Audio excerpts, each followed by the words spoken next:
अस्सलाम वालेकुम दोस्तों, मैं हूं माजिद मलिक और डिस्कवर द वर्ल्ड में आप सबको खुश आमदीद। नाज़रीन ग्रामी, हमारे दोस्त और अजीरों अकारब जब भी सऊदी अरब जाते हैं तो वो इस मौजज़ाती पत्थर को ज़रूर देखते होंगे जो बीच में बड़ी सफाई से काटा गया है। इस पत्थर को देखकर बड़े बड़े माहिरीन हैरान हो जाते हैं कि इसे कैसे काटा गया होगा और ये बगैर अपनी जगह से हिले किस तरह सदियों से एक ही जगह पड़ा हुआ है।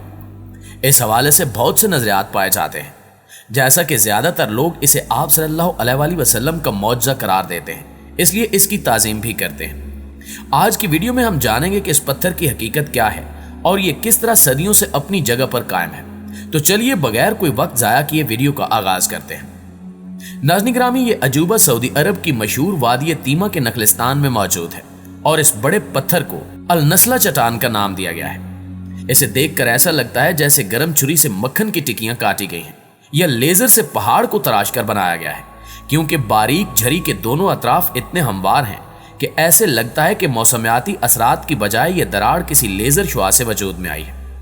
अल नस्ला नामी यह चट्टान मैदान के ऐन दरमियान मौजूद है और भारी चट्टान के दोनों हिस्से एक एक छोटे से उभार पर विराजमान है, जो सोचने में नामुमकिन लगता है। रेतले पत्थर से बनी ये चट्टानें खूबसूरत शोपीस की मानंद दिखाई देती हैं। यही वजह है कि सिर्फ सऊदी अरब ही नहीं बल्कि दुनिया भर के सयाह इसे देखने के लिए आते हैं, जिनमें अर्जियात दान भी हैं, लेकिन वो अब तक इसकी तसल्ली बख्श वजह बयान नहीं कर सके। अगरचे इस पर मजीद तहकीक की जरूरत है, लेकिन कयास है कि शायद 4000 बरस कबल ये चट्टान दो बराबर हिस्सों में कट गई थी। और दूसरा अहम पहलू ये है कि ये ऐन दरमियान से इस तरह कटी हुई है कि किसी ने लेजर से इसे दो टुकड़ों में तकसीम किया है। इस बारे में लोगों का यह कयास भी है कि कदीम तहजीब ने यह चट्टान नहीं तराशी, बल्कि यह किसी खलाई मखलूक का शाखसाना है। इस पर एक घोड़ेनुमा जानवर के नकूश भी गाड़े गए हैं जो कई हजार बरस कदीम हैं, जबकि चट्टान के पिछले हिस्से पर अरबी तहरीर और इंसानी नकूश भी नुमाया तौर पर देखे जा सकते हैं। चंद माहिरीन का यह ख्याल भी है कि शायद धीरे धीरे जमीन खिसकने से यह पत्थर दो बराबर हिस्सों में तकसीम हुआ है, या शायद चट्टान फॉल्ट लाइन पर वाक़े है जिसमें वक्त के साथ कोई दर्ज बना है। इस पत्थर को लेकर बाज मुसलमान इसे मौजज़ा भी करार देते हैं और कहते हैं कि यह आप सल्लल्लाहु अलैहि वसल्लम के इशारे से दो हिस्सों में तकसीम हुआ है। उनका दलील के तौर पर यह कहना है कि जिस तरह आप सल्लल्लाहु अलैहि वसल्लम ने उंगली के इशारे से चांद के दो टुकड़े किए थे, हो सकता है इस पत्थर के साथ भी ऐसा ही किया गया हो। नाज़रीन ग्रामी, इसी तरह जिला तबूक में एक और चट्टान जो सयाहों में गैर मामूली तौर पर मकबूल हो रही है, वो द्यो हीकल व्हील की तरह है। इस चट्टान की बनावट कुदरती तौर पर व्हील की शबात इख्तियार किए हुए है, जबकि अर्जियात के माहिरीन का कहना है कि इस तरह की चट्टानें बरसों की सर्दो गर्म हवा और सहराई रेत के कटाव की वजह से ऐसी शबात इख्तियार कर लेती हैं जिन्हें दूर से देखने पर किसी जानवर या चीज का गुमान होता है।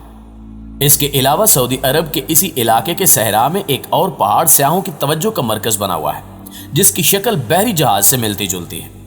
इस पहाड़ की चट्टानों पर अरसा कबल के नकूश आज भी इसकी कहानी बयान कर रहे हैं और यहां आने वालों को एक लम्हे में सदियों पीछे ले जाते हैं। तबूक में मौजूद इस पहाड़ को जबल रासिया या जबल सफीना का नाम दिया गया है और ये पहाड़ कदीम दौर के उस रास्ते पर वाक़े है जहां से जजीरतुल अरब के तिजारती काफले गुजरते थे।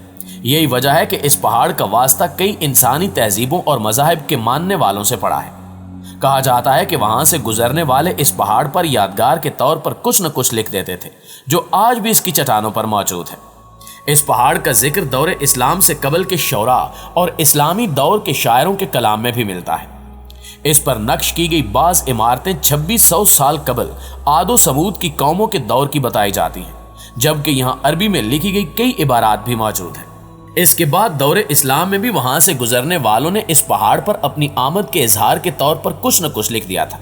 लिहाजा ये पहाड़ आदो समूद अकवाम जमाना कबल अज इस्लाम के कदीम अरब और इस्लामी दौर की मुश्तरका यादगार है।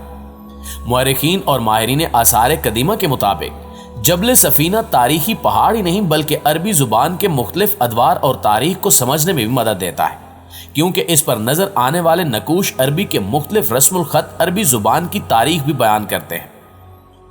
दोस्तों, अब हम जिस पत्थर की बात करने जा रहे हैं इसे मुअल्लक पत्थर कहा जाता है, क्योंकि यह हवा में ठहरा हुआ है। कहा जाता है कि यह वो पत्थर है जिस पर हजूर पाक सल्लल्लाहु अलैहि वसल्लम वाक़या मेराज की रात बैतुल मक़दस में जलवा अफरोज हुए और जब पत्थर से आप सल्लल्लाहु अलैहि वसल्लम ने अपना नालैन मुबारक उठाया اور آسمان کی طرف جانا چاہا تو وہ پتھر بھی زمین سے اٹھ کر آپ صلی اللہ علیہ وآلہ وسلم کے ساتھ آسمان کی طرف روانہ ہو گئے، کیونکہ اس پتھر کو حضور اقدس صلی اللہ علیہ وآلہ وسلم سے اتنی محبت تھی کہ اس نے رسول صلی اللہ علیہ وآلہ وسلم کی جدائی برداشت نہ کی۔ اس محبت کو دیکھ کر تاجدار مدینہ صلی اللہ علیہ وآلہ وسلم نے پتھر کو اشارہ کیا کہ ٹھہر جاؤ۔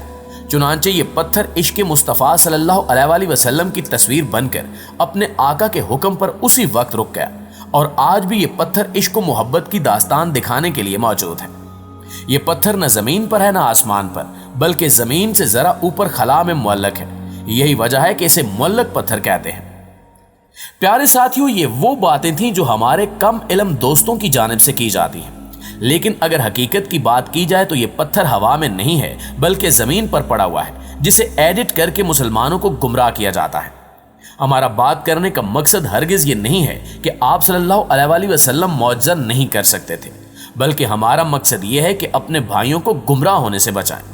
اس میں کوئی شک نہیں کہ اللہ تبارک و تعالیٰ نے ہر نبی کو اس کی نبوت اور رسالت کے ثبوت کے لیے دلیل کے طور پر معجزات عطا کیے، جن کو لوگوں کے سامنے پیش کر کے انبیاء اور رسولوں نے اپنی نبوت اور رسالت کا ثبوت پیش کیا۔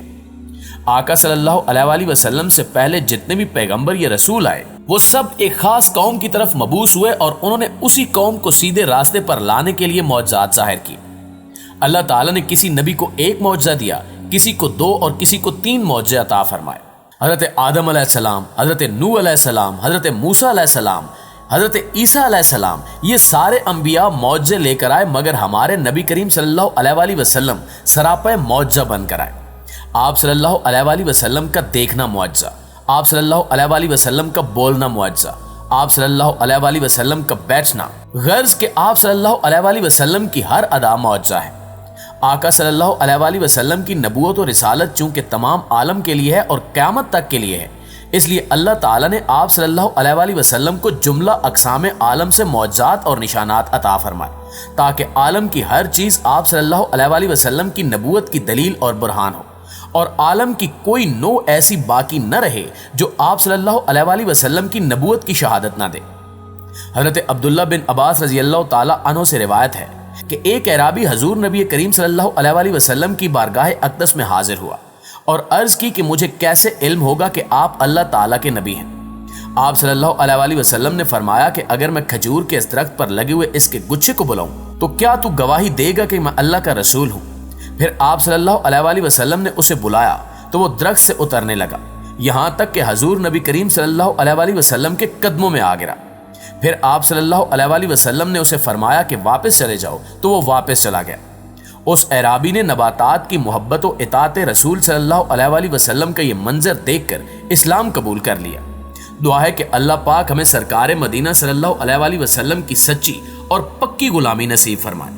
آقا صلی اللہ علیہ وآلہ وسلم کے اسوہ حسنہ پر چلنے اور اس کے مطابق زندگی گزارنے کی توفیق عطا فرمائے اور وطن عزیز پاکستان کو امن و سلامتی کا گہوارہ بنائے۔ آمین ثم آمین۔